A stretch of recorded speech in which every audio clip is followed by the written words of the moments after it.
வரகாத்துஹு. அன்புக்குரிய அருமை சகோதரர்களே, அப்துல் ஹமீத் ஷரை என்கிற எங்களுடைய இந்த யூடியூப் சேனலில் பல்வேறுபட்ட கருத்துக்களை மார்க்க ரீதியாகவும் சமுதாயத்தில் நடைமுறையில் இருக்கக்கூடிய நாம் எதிர்நோக்கக்கூடிய பிரச்சனைகளை எப்படி அணுகிறது அப்படிங்கிறதையும் நாங்கள் பேசிக்கிட்டு இருக்கிறோம். அந்த அடிப்படையில் நமக்கு ரொம்பவுமே அடிக்கடி வரக்கூடிய ஒரு ஃபோன் கால், அடிக்கடி கேட்கக்கூடிய ஒரு கேள்வி, தீர்வு சொல்ல மாட்டீங்களான்னு அழுது புலம்பி எதுவுமே முடிவில்லாமல் அந்த ஃபோனை திருப்பி வைக்கக்கூடிய எத்தனையோ சகோதர சகோதரிகள். அது என்ன அப்படின்னு சொன்னால், கணவன் மனைவியாக வாழ்ந்துக்கிட்டு இருக்கும்போது கணவனோ அல்லது மனைவியோ ஒரு தவறு செஞ்சு அல்லது தவறான தொடர்பில் ஈடுபடும்போது முடிவெடுக்க முடியாமல் திண்டாடக்கூடிய அந்த சகோதரர்களுடைய அல்லது அந்த சகோதரிகளுடைய அந்த கேள்விகள் நம்மளை ரொம்ப வருத்தப்பட வைக்குது. அவங்களுக்கு என்ன சொல்கிறது அப்படிங்கிறது ரொம்ப ஒரு கஷ்டமான ஒரு விஷயமாக கூட இருக்குது. உண்மையிலே அதுக்கு நாம் சொல்லக்கூடிய தீர்வுகள் ரொம்ப ஒரு கடுமையான ஒரு பெரிய முடிவாக இருந்தாலும் நானும் ரொம்ப யோசித்து பார்க்குறேன். அதை விட ஒரு பெரிய ஒரு தீர்வு, அதை விட சுமூகமான ஒரு தீர்வு இருக்குமான்னு கேட்டால் இருக்கிறதுக்கு வாய்ப்பே இல்லை.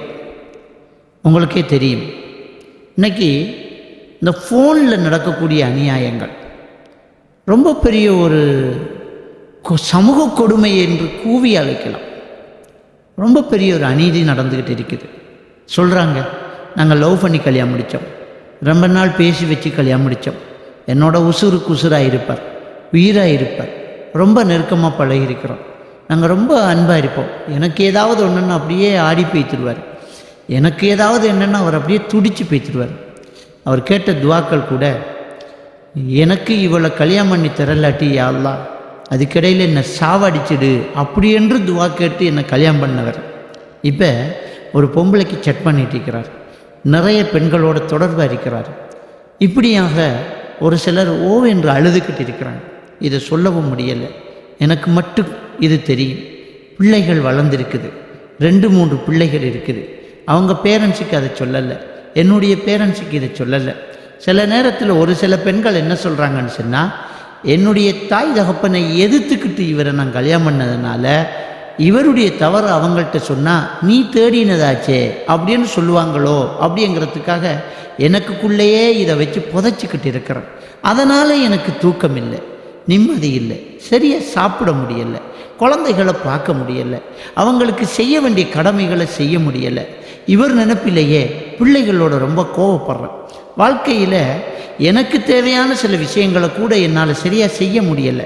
வீட்டு வேலைகளை செஞ்சுக்கிட்டே இருக்கும்போது திடீரென்று பைத்தியம் பிடிச்ச மாதிரி போகுது, மறந்து போகுது, மறதியாகுது, அடுத்தது என்ன செய்யறேன்னு தெரியாமல் போகுது அப்படி என்று ஒரு சில பெண்களுடைய புலம்பல். இதுக்கு என்ன அசரத் தீர்வு, இதுக்கு என்ன மௌலவி நான் செய்யணும் அப்படின்னு கேட்குறாங்க. என்னால் என்ன சொல்ல முடியும், நான் என்ன சொல்லலாம் சொல்லுங்கள். இதை கேட்டுக்கிட்டு இருக்கிற நீங்களே படித்தவங்க, கவுன்சிலிங் படித்தவங்க, மார்க்கம் தெரிஞ்சவங்க இருப்பீங்க.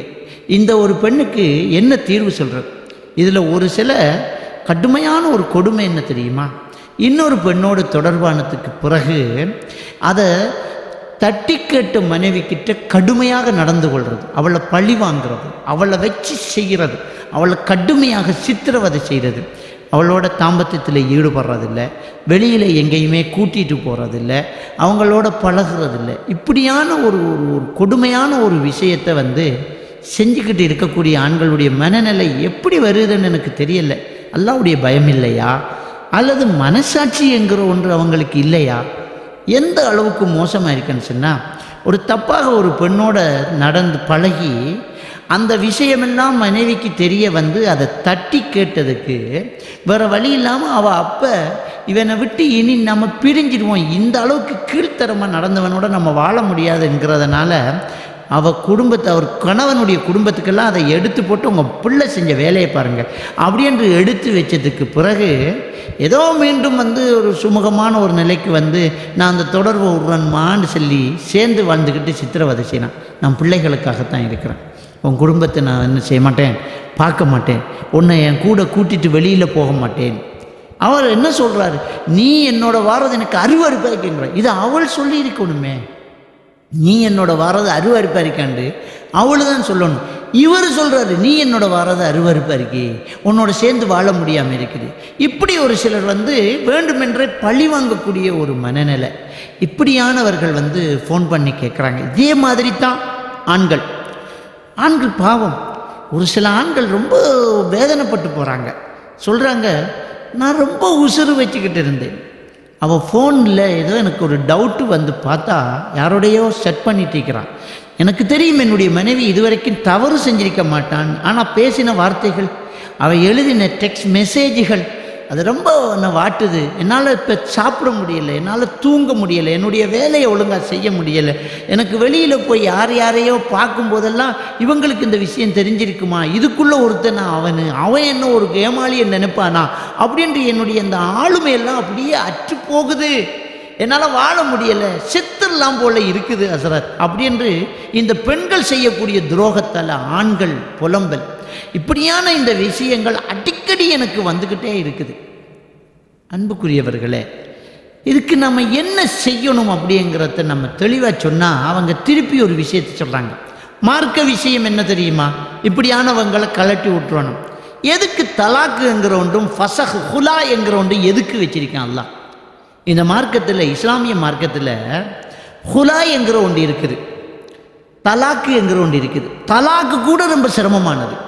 அதாவது ஒரு பொண்ணை ஒரு ஆம்பளை தேவையில்லைங்கிறதா இருந்தால், தலாக்கு வைக்கிறதா இருந்தால், அவளை 2 சாட்சி முன்னிலையில் அவள் சுத்தமாக இருக்கும்போது, மாதவிலக்கெல்லாம் நின்று சுத்தமாக இருக்கும்போது 2 சாட்சி முன்னிலையில் இவர் தலாக் சொல்லுவார். அந்த தலாக்கு சொல்லி 3 மாதம் அவளை அவரிடத்துல தான் வச்சுட்டு பராமரிக்க வேண்டியிருக்குது. இதெல்லாம் செய்யும்போது மனசு மாறலாம் என்கிற ஒரு சந்தர்ப்பத்தை அல்லாஹ் கொடுக்குறான். அந்த 3 மாதத்துக்குள்ளே அவங்க பேசிக்கிட்டாங்கன்னு சொன்னால் அந்த தலாக்கு ரஜஇன்னு சொல்கிறது. தலாக்கு ரஜஇ, அதாவது அந்த தலாக்கு செல்லுபடியற்றது, திருப்பி சேர்த்துக்கலாம். ஆனால் அந்த 3 மாதம் முடிஞ்சிட்டுன்றால் அது தலாக்கு ஆயிரும். அவள் வேற, நீ வேற, அவள் உனக்கு இப்போ மனைவி கிடையாது. திரும்ப இறைவன் ஒரு சந்தர்ப்பம் கொடுக்குறான்.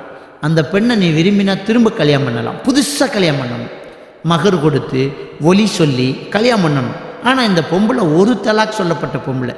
சிலர் முத்தலாக் எப்படி நினச்சிக்கிட்டு இருக்கிறாங்கன்னு சொன்னால், தலாக் தலாக் தலாக்னா 3 தலாக் அவுட் அப்படின்னு நினச்சிக்கிறாங்க. இல்லை, முத்தலாக் என்றால் இப்படி ஒரு தடவை தலாக் சொல்லப்பட்டு விட்ட பெண்ணை திரும்ப திருமணம் முடித்தால் அவள் ஒரு தலாக் சொல்லப்பட்டவள். அவளை திரும்ப ஒரு தலாக் சொல்லி 3 மாதம் இதா இருந்து விட்டால் 2 தலாக் சொல்லப்பட்டவள். 3வது தடவையும் தலாக் சொல்லி விட்டால் 3 தலாக் சொல்லப்பட்டவள். அவளை திரும்ப நீ கல்யாணம் முடிக்க முடியாது, சட்டத்தில் இடம் இல்லை. இப்படி தலாக்குங்கிறத சிரமமாக வச்சுட்டு ஃபசஹுங்கிறது சிம்பிளாக வச்சிருக்கிறான் அல்லாஹ். ஃபசஹுன்னு நம்ம சொல்கிறது ஹுலாவை தான். ஃபசஹுங்கிறது ஒரு பெண்ணும் ஆணும் விரும்பியோ விரும்பாமலோ பிரிஞ்சு போகக்கூடிய சந்தர்ப்பம் தான் ஃபசஹு. அதாவது கல்யாணத்துக்கு அப்புறம் தான் தெரிய வருது 2 பேருமே ஒரு தாய்கிட்ட பால் குடிச்சிருக்கிறோம், நம்ம சகோதரங்கள், தெரியாமல் திருமணம் முடிச்சிட்டோம் அப்படின்னு சொன்னால் அவங்க விரும்பாமல் மார்க்கமே பிரித்து விடுறது தான் ஃபசஹு. உண்மையிலேயே ஒரு பெண்ணு மாப்பிள்ளையை தேவையில்லை அப்படின்ற முடிவு எடுக்கிறது ஹுலா. எனக்கு இந்த ஆள் வேணாம், அதுக்கு ஒரே 1 மாதம்தான் இதா, சொன்ன உடனே வெளியிறங்க வேண்டியதான், அவருடைய மகரை திருப்பி கொடுக்க வேண்டியதான். இந்த சட்டத்தை எல்லாம் அல்லாஹ் எதுக்கு வச்சிருக்கிறான்? இந்த தலாக்கு, இந்த ஃபசஹு அப்படிங்கிற இந்த சட்டத்தை எல்லாம் எதுக்கு வச்சிருக்கிறான்? ஒரு சிலர் சொல்லுவாங்க, திருமணம்ங்கிறது ஃப்ளைட் பயணம் மாதிரி, ஏறினா அடுத்த ஏர்போர்ட் வரைக்கும் ஒன்றும் பண்ண முடியாது. அதனால தான் திருமணம் என்கிறது அவ்வளோதான், கழுத்தை நீட்டினா முடிஞ்சு போச்சு கதை, சாகும் வரைக்கும் அதுதான். அந்த இந்துக்கள் சொல்லுவாங்க, கல்லானாலும் கணவன் புல்லானாலும் புருஷன் அப்படிம்பாங்க. இன்னொரு சிலர் சொல்லுவாங்க, சாணையோட வந்தது சந்தக்கோடை அப்படிம்பாங்க, பிறக்கும்போது வந்தது இனி கடைசி வரைக்கும் தான் அப்படின்றாங்க. யார் சொன்னது தப்பு? இது தப்பு, அப்படி கிடையாது. வாழ்க்கைங்கிறது ஃப்ளைட் பயணம் மாதிரி தான். ஆனால் ஃப்ளைட்டுக்குள்ளே ஒரு பரிசூட் வச்சுக்காங்க. எதுக்கு தெரியுமா? உனக்கு ஏதாவது ஆபத்துன்னு தெரிஞ்சால் அதை போட்டுக்கிட்டு கிளம்பிடு, பாஞ்சிடு, அதுக்கு தான் வச்சிருக்கிறோம். எனவே நாம் ஃபசஹ் தலாக்குங்கிறத இந்த சந்தர்ப்பத்தை தான் பயன்படுத்தணும். தப்பான தொடர்பில் இருக்கிறான் ஒருத்தன், விபச்சாரம் செய்கிறான், அவனோட வாழ முடியாது. அவங்க சொல்லக்கூடிய சாட்டி என்ன தெரியுமா? பிள்ளைகள். இன்னொரு சாட்டி சொல்லுவாங்க, இன்னொரு விஷயத்தை சொல்லுவாங்க, உண்மையிலே அப்பாவிகள். இந்த ஆண்கள் ரொம்ப அல்லாஹ்வை பயந்து கொள்ளணும். உங்களை விட்ட வேறு கதி இல்லைங்கிற ஒரு நிலையில் ஒரு பெண் இருக்கிறாங்கிறதுக்காக உங்கள் இஷ்டத்துக்கு எல்லாமே செய்யலாமா? அல்லாஹ்ங்கிற ஒருத்தன் இருக்கிறான், மறுமை என்று ஒன்று இருக்கு, விசாரணை ஒன்று இருக்குது, அது தெரியாதா? எவ்வளவு தண்டனை கிடைக்கும். ஒரு சில பெண்கள் அழுகுறாங்க. எப்படி அழுகுறாங்க தெரியுமா? எனக்கு இவரை விட்டா வேற யாரும் இல்லை சார், என் பாப்பா உமா எல்லாம் இல்லை, நான் ஒரு அனாதை, அவங்கெல்லாம் செத்துட்டாங்க, இல்லாட்டி அவங்களே இருக்க வீடு இல்லாமல் இருக்கிறாங்க. நான் திரும்பி போனால் என் அண்ணன் சேர்க்க மாட்டான், என் தம்பி சேர்க்க மாட்டான், தாத்தா சேர்க்க மாட்டான், யார் என்ன ஏற்றுக்குவான்? இந்த கை குழந்தைகளோட நான் எங்கே போய் நிற்க? எனக்கு ஒரு வீடு கிடையாது, தெருவில் நின்று பிச்சை எடுக்கவா முடியும்? என்னுடைய பிள்ளைகள் முகத்தை பார்த்தாலே நான் இவரோட வெறும் ஒரு பொம்மையாக வாழ்ந்துக்கிட்டு இருக்கிறேன் அப்படின்னு ஒரு சில பெண்கள் சொல்கிறாங்க. கண்டிப்பாக நான் சொல்கிறேன், அப்படியெல்லாம் நீங்கள் நினைக்காதீங்க. அந்த ஆள் அப்படித்தான் ஒரு நிலைமைக்குள்ளே கொண்டு வந்து வச்சுக்கிட்டு இஷ்டம் பண்ணால் இரு, இல்லாட்டி கிளம்பு அப்படிங்க. அவருக்கு தெரியும் போக மாட்டான். சுப்ஹானல்லாஹ், சுப்ஹானல்லாஹ். நம்ம ஒரு விஷயத்தை தெளிவாக புரிஞ்சு கொள்ளணும். இந்த பெண்கள்கிட்ட நான் திருப்பி கேட்குற ஒரே ஒரு விஷயம் தான், இன்றைக்கி உங்கள் கணவன் ஒரு ஆக்சிடெண்ட்டில் மவுத் ஆகிட்டார், என்ன செய்வீங்க? அப்படி நினச்சிக்கோங்க. இன்றைக்கி உங்களுக்கு ஒரு விபத்து நடந்து நீங்கள் நடுத்தெருவுக்கு வந்துட்டீங்க, உங்கள் வீடெல்லாம் முடிஞ்சு போச்சு, நீங்கள் அகதியாக்கப்பட்டுட்டீங்க, என்ன செய்வீங்க? அப்படிங்கிறத நாங்கள் என்ன செய்யணும், தெளிவாக புரிஞ்சு கொள்ளணும். ஒரு விபத்தில் இந்த கணவன் மரணிச்சிட்டான்னு என்ன செய்வீங்க? நீங்கள் ஏதாவது ஒரு இன்சிடெண்ட், நீங்கள் நடுத்தருவுக்கு வந்துட்டீங்க, உங்கள் வீடெல்லாம் காலி, ஒன்றுமே இல்லை, என்ன செய்வீங்க? அதை இப்போ செய்யுங்கள். அல்லாஹ்வுடைய ரிஸ்கில் நீங்கள் நம்பிக்கை இழந்துடாதீங்க. அல்லாஹ் தஆலா திருக்குர்ஆனில் சொல்கிறான், ஒமா மின் தாப்பத்தின் ஃபில் அர்லி இல்லா அலல்லாஹி ரிஸ்குஹா. இந்த உலகத்தில் உள்ள ஒவ்வொரு உயிருக்கும் ரிஸ்க்கு பொறுப்பு அல்லாஹ் எடுத்துட்டான். உங்களுக்கு எழுதப்பட்ட ரிஸ்க்கு நீங்கள் கணவனோடு சேர்ந்து வாழ்கிறதுனால அதிகரிக்கவும் மாட்டாது, நீங்கள் கணவனை விட்டு பிரிஞ்சு வாழ்ந்தால் குறையவும் மாட்டாது. அதே மாதிரி தான் ஆண்களும். அவள் தப்பு செஞ்சிட்டா, நான் அவளை விட்டுட்டேன், என் பிள்ளைகளுடைய நிலைமை என்ன? பிள்ளைகளுடைய நிலைமை ஒன்றுமே இல்லையே. பிள்ளைகளுக்கு நீங்கள் எப்போவுமே தகப்பந்தான், பிள்ளைகளுக்கு நீ எப்போவுமே தாய் தான். அதை பற்றி நீங்கள் ஒன்றும் யோசிக்க தேவையில்லை. இந்த இடத்துல நீங்கள் ரொம்ப கடுமையான முடிவுகள் எடுக்கலாட்டி அந்த ஆள் தவறு செய்கிறதுக்கு அது ஒரு சந்தர்ப்பமாகும், அந்த பெண்ணு தவறு செய்கிறதுக்கு ஒரு சந்தர்ப்பமாகும். சிலது வாழவே முடியாதுங்க. ஒரு தப்பு செஞ்ச பொண்டாட்டியை மன்னிச்சு எடுத்து நடந்துக்கிட்டு போகும்போது நம்ம அதுக்கு பிறகு ஆண்மையற்றவர்களாக போகிறோம். எப்போ அவளுக்கிட்ட போனாலும் அந்த நினைவு வரும், நம்ம மூடே இல்லாத ஆளாக போயிடும், வாழ்க்கையே நாசமாக போயிடும், சந்தோஷமே நம்மகிட்ட இருந்து எடுக்கப்பட்டோம். அதை விட விட்டுடு. இதுதான் அவங்களுக்கு தண்டனை.